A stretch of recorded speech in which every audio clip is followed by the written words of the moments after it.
ನಮಸ್ಕಾರ. ನಾನು D K Ramesh ಮಾತಾಡ್ತಾ ಇರೋದು. ಜಾಗೃತಿ ಮೂಡಿಸೋಕ್ಕೋಸ್ಕರ ಈ ಒಂದು ವಿಡಿಯೋನ ಮಾಡ್ತಾ ಇದ್ದೀನಿ.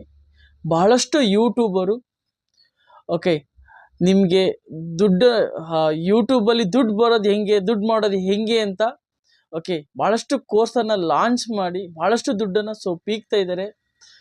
ಓಕೆ 10,000, 15,000, 20,000, 30,000 ಗಂಟ ಓಕೆ ಒಂದಿನ 2 ದಿವಸದಲ್ಲಿ ಇದಿಷ್ಟು ದುಡ್ಡನ್ನು ಈಸ್ಕೊಳ್ತಾ ಇದ್ದಾರೆ. ಇಂಥವರಿಂದ ನೀವು ಜಾಗೃತರಾಗಿ. ನಂದೇ ಜನರ ಧ್ವನಿಯಲ್ಲಿ ಯೂಟ್ಯೂಬ್ ಚಾನಲಲ್ಲಿ ಓಕೆ ಯಾವ ಥರ ಎಲ್ಲ ದುಡ್ಡೆಲ್ಲ ನಮಗೆ ಫ್ರಾಡ್ಗಳನ್ನು ಮಾಡ್ತಾ ಇದ್ದಾರೆ, ಮೋಸನ ಮಾಡ್ತಾ ಇದ್ದಾರೆ ಅಂತ ವಿಡಿಯೋನ ಮಾಡಿದ್ದೀನಿ. ಜನರ ಧ್ವನಿಯಲ್ಲಿ ಹೋಗಿ ಯೂಟ್ಯೂಬಲ್ಲಿ ಚೆಕ್ ಮಾಡಿ ವಿಡಿಯೋ ನೋಡಿ. ಯಾರು ಮೋಸ ಹೋಗೋಬೇಡಿ. ಯಾಕಂದರೆ ಇವತ್ತು ಒಂದೊಂದು ರೂಪಾಯಿ ದುಡಿಬೇಕು ಅಂದರೂ ತುಂಬ ಕಷ್ಟಪಡ್ತೀವಿ. ಆದರೆ 10,000, 15,000 ರೂಪಾಯಿ ಒಂದೇ ದಿನದಲ್ಲಿ ಕಳ್ಕೊಳ್ಳೋಕೆ ಹೋಗಬೇಡಿ. ನಾವು ಮೋಸ ಹೋಗೋ ಗಂಟ ಮೋಸ ಮಾಡೋರು ಇದ್ದೇ ಇರ್ತಾರೆ. ಹಾಗಾಗಿ